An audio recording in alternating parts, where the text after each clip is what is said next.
Hello, thank you for tuning in to the Diaspora panel. My name is Dejolaya and I'm based in Ireland. I have with me Mr. Olaitan Adedigba, who is based in the United States of America. Mr. Adedigba, you are welcome to today's meeting. It's my pleasure. I also have Mr. Olalawa, who is based in Canada. Mr. Lawa, you are welcome to today's meeting. Thank you for having me. This is the Diaspora panel, the voice of the diaspora. We talk about Nigerian news and Nigerian politics. If you are one of our viewers and you have not yet subscribed, please hit that subscription button. It is free of charge. It means that anytime we do the next video, you will be one of the first people to know about it. So today we are going to talk about the 5 billion naira palliative that the federal government of Nigeria has given to each of the states. From what we understand, half of this money is gratis, it is free, and the other half is a loan, which the state will have to pay back. So what we want to examine is how far will this 5 billion naira go? In a state like Kano or Lagos, about 20 million people, how will you disburse 5 billion naira for 20 million people? What is the criteria for disbursement? And will this solve the problem of poverty in Nigeria? What is this supposed to do? So that's where we're going to start today. Let me start with you, Lighton. Lighton, when you first heard about this 5 billion naira to be given to states, what was your immediate reaction? Yeah, my immediate reaction have been the same always. The government, the governors, right? I mean, first and foremost, is a laudable program, so to say. Yeah, I really appreciate the government of Nigeria for coming up without such amount of money to each state, 5 billion each. But the question is, the state governors that they are giving this money to, how are they going to dispense it? We don't have ID, we don't have fingerprints, all these people. We don't have anything. How are they going to know? I mean, what are the criteria? What is the checklist for identify those people who are going to be given? Are they okay in this state? The way I look at it, the needs of each state is different. The problem of each state is different, and we should be practical in looking at it. Like in Lagos, we have commuting problem. A lot of people, since they heard that the price of petroleum jack up, they jack up their maybe by 200%. Right. So in states like Lagos, I think they should give them buses first. Right. They should provide buses for them to come. To go from one place to another. People are going to work. That will alleviate the problems. Right. And not only that, they should now find a way of make sure that they register everybody in Lagos, living in Lagos, in each state. So you don't, and they should come up with their SIN number and the account number. So they will be crediting the account. So you register your name, they look at it with your SIN number, then they send money to your account, maybe 8,000, 10,000, like they said, right? And I heard that they're giving them eight trucks of load of rice. How long is that? It's like a Chinese proverb. When you give a child a fish, feed him for a day. Teach him how to fish, you feed him forever. The problem now on ground is everybody we should go and farm. If you have a small expanse of land by the side of your house, farm something. If you have anything in nearby, go and farm. Like 1979, I remember. In the garden, we planted yam, we planted maize, we planted everything. So our grandmother will say, go and bring yam there, go and bring it from. So it's pushing the effect of the prices of food stuff in the market. So I think that will do a bit, it will go a long way to pushing the effect of high price of rice, high price. Everybody will keep complaining things are expensive. Nobody is planting anything. And we want to eat, we want to satisfy. Yeah, these are the problems. Thank you very much, Lighter. Shukok, what was your initial reaction when you read about this 5 billion naira palliative and the I think about some 1,000 bags of rice? How did you react? It's a ludicrous program, void of any, quite honestly, any reasonable sense of fixing the problem on a longer term. Look, if you are borrowing money to buy rice and buy foodstuff and deliver it, you're only going to feed people, or at least cushion the impact of your new policy for whatever period of time that the half a bag of rice is going to last. And how long is that? Maybe a few weeks, and you're going to come back to the same problem. So are you going to continue to borrow money to feed people, or what are you going to do? So for me, I think that is the number one problem with that policy. I agree that Nigerians need palliative, but borrowing money to distribute food stuff and food items is a program that lacks logical reasoning, in my opinion. That's the first thing. Second thing is, when you're implementing a government program, you have to have very hard statistics based on which you can determine, okay, if people need cushioning, is it based on their level of income? And how do you determine the level of income? By, what is the average income that they declared on the last 3 years of their income taxes?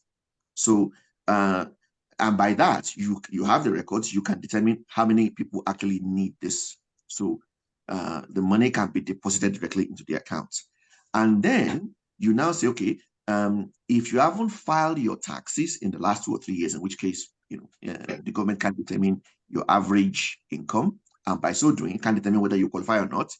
There would be, maybe a government office where you can actually report, come with your voter's registration card, which you have your biometrics and everything, so that you can actually authenticate who is coming and validate their identity.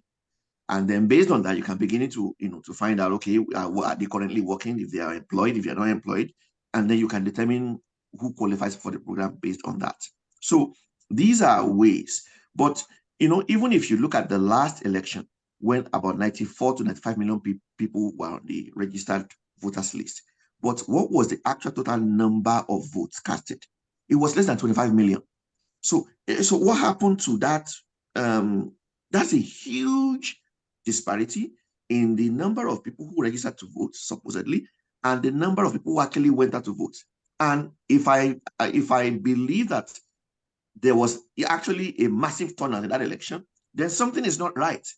That data is likely bloated, or which would mean that if you're using that as the basis for determining who gets palliatives, there's going to be a lot of fraud within that system, where people who supposedly don't even exist are going to be paid money and someone is going to collect it.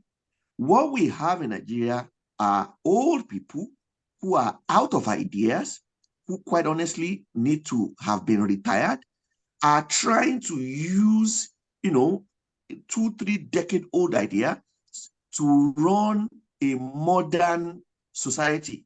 It's not going to work. It's never going to work until they leave the stage and allow fresh minds, younger people who have a different vision, to take the country, to a new direction. If we are still talking about these issues that has plagued Nigeria since I have known, Nigeria as a country, things are not going to get better. Personally, I am not surprised at what is happening, because if we look at the caliber of people who are in government, why are we expecting anything different? Okay, thank you, Shukwo. Let me pause you briefly there. I know that the federal government has very good intentions. They have very, very good intention. They are planning to address the problem of especially the removal of subsidy and the currency issue. They are doing everything they can, to douse the tension, to make sure that people get relief. But my problem is, do you trust the governors to deliver these goods to the people? Like you rightly said, the governor, I can't trust them. The governor, they will make it a party affair. Not only that, they will make it a party affair, but they will make sure that they have anointed candidate who will be partaker. And not everybody will benefit. It's meant for your state, but those people are going to dispense the most money. They will fight. They will have their own. But an instance whereby everybody are registered in a state, you have your name in the system, so they can cross check. Okay, come, this has taken money, or they just like they did in America. They just credit our account based on our income, right? So those people are not working, they give them. They know what to expect. So everybody, but in Nigeria, they will make it a party affair. And okay, in Anambra State, I'm told that the governor asked them to go and distribute palm kernel seeding, and the party member, they share it among themselves. So this is what will happen. It will not get somebody who is a farmer, a big time farmer, who is not a party member. They will not have a share in it. So invariably, the purpose is defeated. So what I want everybody to do is, there is a federal ministry of welfare also in the federal. They have in the state, we have in the local government. They call it social development in the local government. What they would is they ask, governors have nothing to do with this, right? And politicians have nothing to do. Everybody, they have a checklist to identify those people who are poor, those people who are in need of money. A lot of things. I don't know the way we will continue doing it, and we will not get results. But if you want to get results, let's do it in such a way that the politicians, they will not have taking it. It's the people who are directly concerned, right? Nobody will influence by saying politicians, we have nothing, that they will not influence the decision. That is what I mean by that. Everybody are feeling hungry in Nigeria, except the politicians who are earning big salaries. But everybody, even the workers, the take home is not enough for them, right? To buy gas, to transport themselves, to take their children to school. So the situation is worrisome. So in essence, they have to come up with organic structure on how to do this thing, right? How to make sure that it gets to those people who are concerned. Okay. So I do have confidence in governors. Thank you. Shukwo, as Leighton has said, we are really very concerned about the governors delivering this palliative to the people because of the experience we had in the last regime, where there were palliatives that are supposed to be given. I mean, these are COVID palliatives that are supposed to be given by politicians to people, not just governors, even the members of the House of Rep and senators and all, But these were kept in warehouses, and people had to go and loot them and carry them away. So, do you think that the federal government should have disbursed this money itself instead of giving it to governors?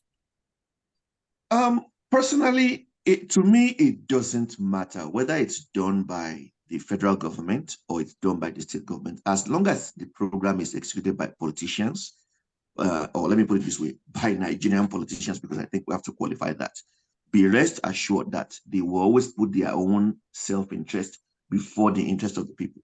I think we've seen that. What I would recommend, and I think if Nigerians are listening, this is probably something that the House needs to bring up. I think for any government program in Nigeria, there should be some kind of an audit function that will report to the opposition party. So the government is responsible for implementing these programs because they are actually the executive branch. So either they do it directly to the federal government or they do it in conjunction with the state government, but at the local government level, if I can put it that way, where people would actually receive the funding, have a proper monitoring and audit structure that will report directly to the opposition party. So that way, if the executive branch is saying, okay, we distributed 8,000 to so and so people, okay, the committee can, or whatever we call that function, will actually have the appropriate investigative powers to actually look at, okay, who are the people who actually received that money? What was the criteria? And they can then determine whether this money was, is being distributed only, for example, to party faithfuls or people who are in the good books of those in the executive branch who have been charged with that responsibility. To me, it doesn't matter which party. If you have a state, for example, where it's an APC government, trust me, likely the people who will get the palliatives will be people who are APC leaning. In the same token, if you have a state government where it is a PDP state, you will likely have a scenario where it's only PDP party members or people who are PDP leaning, will get the palliatives. But if you make it in such a way, for example, that the ruling party with all of the opposition parties will have an equal number of members in the committee that will disperse the palliatives, you are likely going to have a better result than just leaving it to the executive branch. So that is, in my mind, a model that I believe can work, and that is likely going to reach more people, than just trusting the executive branch in any of the states, to do the right thing. Thank you very much, Sipo. Lighton, I want you to look at the methodology, so we have 5 billion per state. We have a state like Osun, about 2 million people. I have a state like Kano, 20 million people. And they all have 5 billion. Is that justifiable? I don't know the criteria they are using to come to arrive at that conclusion, but to my mind, it's not justifiable. Look at Osun, look at people in Lagos. The population of Lagos is twice the population of Osun. The population of times 10, not twice, times 10. Yeah. So, I mean, how can they give them equal, 5 billion each?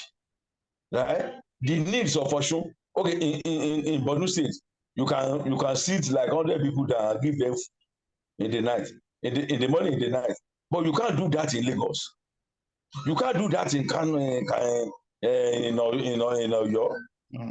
How many people are you going to say that? But it is there. But I don't know how they are. But I think they should come more, right, with better logic of distribution of these things. So it will get to those who are affected, right? It will not end up in the governor's pocket again. I'm sorry to say this, like what happened last during COVID. The governors, they hoard food stuff. They hoard it. They kept it in a warehouse. And they asked people to sit down at home, don't go out. Is it not? I don't know. But here, they are in America, they are thinking about how to feed us. But our government here, they are thinking about how to punish those people. there. How do we pauperize them? They give up money out of the money we've paid. Right? The tax return, they gave us 3,000 per household. 1,515 to me and my wife. Right? But in Osun, they kept the food there. And people are suffering. You ask them not to go out. Okay. They resorted to SFM. So these are the areas. We need to just come up with better ways of distribution of this. Okay. Right? Can I jump in quickly, because I think Mr. Lighter mentioned something very, very important that I think it's worth highlighting to Nigerians. If you truly want to give palliatives to people, there are two ways you can do it. Anybody who needs assistance, you can, in some countries they have the equivalent of what we call maybe some kind of a food stamp. So, but again, yes, you have to be people that are registered in the system. So you know where they're working, you know how much they are declaring in their taxes when they file their taxes. So give them stamps where they can walk into any eatery and eat. But the stamps will be tracked. So when you take one, you can actually identify who that stamp was given to. And to make Nigerians understand, you are talking about something like a voucher. It's like a voucher. So that voucher is like pseudo money. So if I have a restaurant and people with vouchers come to eat in my restaurant, I can take the vouchers, put them all together, walk into a bank and collect my money or have the money credited to my account. Yeah. Now that will do two things. Number one, you will actually be able to track who is using assistance and by the result determine whether or not they need it. Secondly, you will stimulate the local economy because you are actually, it's government money that is going to eateries. Eateries will buy food ingredients locally. And that way, not only eateries, but people want to go and barb their hair. They can go to a barbing salon. If you want to drink Coke, you can buy Coke. You can buy Panadol. You can well, you probably want to limit it to specific things. So maybe to your point, you can use it at the pharmacy if you're on medication. You can use it, at the local superstore to buy food or buy, toiletries. But everything will be local. Yes. Well, everything must be local. Yeah. So, and that way, and to collect the voucher, you actually have to physically show up in the government office. You have to be properly fingerprinted. And they have to be able to track who you are, who your parents are, when you are, all of these things. So that is how you build. So if you are hungry and you cannot show up at the local office, sorry, that initially will eliminate all the ghost people in the system because they're not going to be able to show up. And if you're fingerprinting people, you will be able to track if somebody is showing up in multiple places. So, but you will be able to better direct the money to where it is needed because people will actually be able to walk into an eatery or walk anywhere and eat. Thank you. And if they are really eating, there's no reason for them to go and steal from somebody else. They may complain that they don't have a job or, they have other things that they need to do that they can't do, but at least they would not be hungry. Thank you very much, Shukwa. I think from Lighter, I'm going to come to you next now, but let me just try to make Nigerians understand something. From what we have discussed, especially from what Shukwa have just said, I think it appears to me like Nigeria is missing one piece of the puzzle. What the federal government needs to do is to have a complete database. Have a complete database of Nigerians and sort out who is needy, who is not needy. So if we know who and who, as Shukwa said, actually need food stamp, who are actually vulnerable, we can go ahead and then plan. They look to me like, for example, the federal government, first of all, they came up with the student loan, which we understand is very good. They want to help students, and then we are now talking about palliative. We are talking about so many different types of, but if we have one basic comprehensive program that actually deals with this issue, Lighton, do you think now that's not the way things should be instead of going all over the place? No, that is how it should be. We need a complete database of everybody in Nigeria. We need to know a lot of people who are jobless. We need to know people who are working. We need to know people who are who are contractors. We need to know. So when we know this, we can plan for them. If you don't know that, how are you going to plan for this? How are they going to, people who are suffering, how are you going to meet their needs? So we need all these things. It's very, very important. It's fundamental to our development in Nigeria. Like food stamps.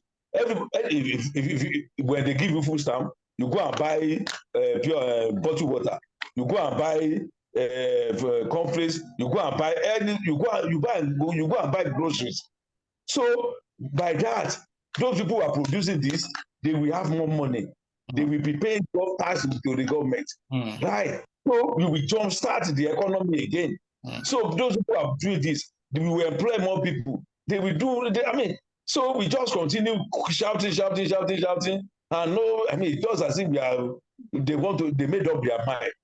So it is time now. I know Mr. President meant well, but people surround him. They should be telling him not everything he wants to hear. He would like to hear, right? A bitter truth at times. So he will know how to go. I know a lot of pressures will be on him. Like he said, he's on pressure to go and invade Niger Republic. For what? What are you invading Niger Republic for? Why? Okay, Lighton. We don't want to go into the Niger Republic right now. So let me finally go to Shukwu. Shukwu, we found what Lighton has said, and what we are trying to do here is that I'm having a feeling that the president is kind of overwhelmed. He's trying to do so many things at the same time. He's trying so many things. What I think the government and the president should do is, take a deep breath and then have a kind of comprehensive program that will include everybody. So if the government, instead of trying to do so many things, student loan and palliative, and if the government sits down and actually bring all the databases in Nigeria together, how many people actually need help, and how are we? So then the government can, because this palliative is not going to go over to everybody. Some people will not receive anything and they'll be left out in the cold. That's what's going to happen. So, Shukwu, do you think it's a good idea, to bring all the databases together and actually find out how many people really need help in Nigeria? Okay, thank you very much. I think there are two parts to your question, and to not to sound too comical. When you say the president is overwhelmed, it makes me laugh, because this is the reason why we said in the first place the current president is too old for this role. He's too old. Let's be honest.